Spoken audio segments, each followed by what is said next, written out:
When it debuted back in 2017, the T-Roc was among Volkswagen's first attempts at creating an SUV.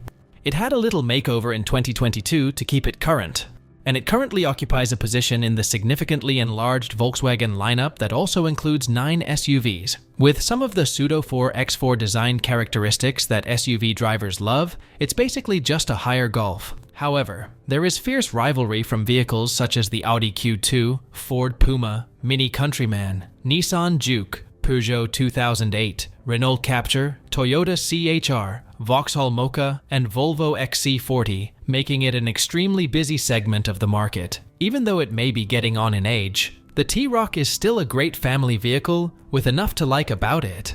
It comes from a different pre-electric era and retains a lot of the features we enjoyed about earlier Volkswagen models that were replaced with more futuristic, high-tech features.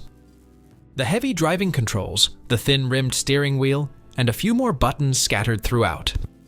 Early T-Rocs were criticized for having a low-quality cabin, but Volkswagen addressed this rather effectively with the 2022 facelift, which improved the cabin somewhat. These days, the automaker provides a good selection of trims together with some good equipment. You could even opt for a T-Roc cabriolet if you're feeling very frivolous.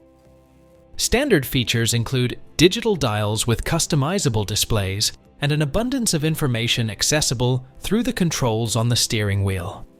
Although it is an 8-inch screen that is standard on all models, the infotainment system isn't particularly engaging. Although it's not very dynamic and VW's built-in sat-nav isn't the best, it does come with wireless Apple Android connectivity, which is helpful. The perfectly functional air conditioning buttons have been replaced, as is customary these days, with a touch display that adds nothing and bothers all the time. There's always that though. It's definitely not as terrible as the systems on Volkswagen's electric cars these days. Additional information is on the inside tab. There are 2 diesel and 4 gasoline engines available. The first gasoline engine is a 1.0-liter, 3-cylinder, 108 horsepower vehicle with a 6-speed manual transmission. Next is a 1.5-liter, 4-cylinder, 148 horsepower vehicle with a 6-speed manual or 7-speed DSG auto transmission. Finally, there is a 2.0-liter, 187 horsepower vehicle with an automatic transmission and 4-wheel drive. The 2.0-liter, 296 brake horsepower gasoline from the Performance R variant is the top of the range. Both of the 2.0-liter, 4-cylinder diesel models provide 113 or 148 horsepower. 4-wheel drive and a 7-speed DSG automatic transmission are available as options for the more powerful diesel, while the less powerful model only has a 6-speed manual transmission.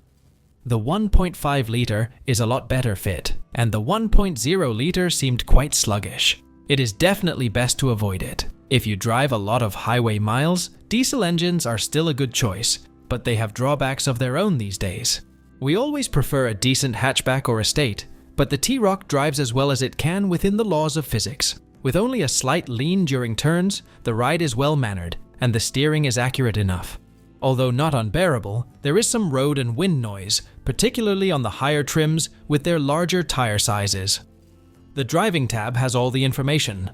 The entry-level 1.0-liter Petrol Life model starts at about £28,000, while the spicier R model costs £46,000. As the T-Roc's statistics demonstrate, car consumers enjoy a little crossover. That's mostly because of its Golf-like appearance, cozy driving position, and practical size. Even if the back has slightly less room than its competitors. Although the T-Roc is getting on a little by now, it's still a solid package that won't let you down. It will suit most people just fine as a family crossover that will probably be used for taking the kids to school, doing the weekly grocery run, and maybe taking the occasional vacation.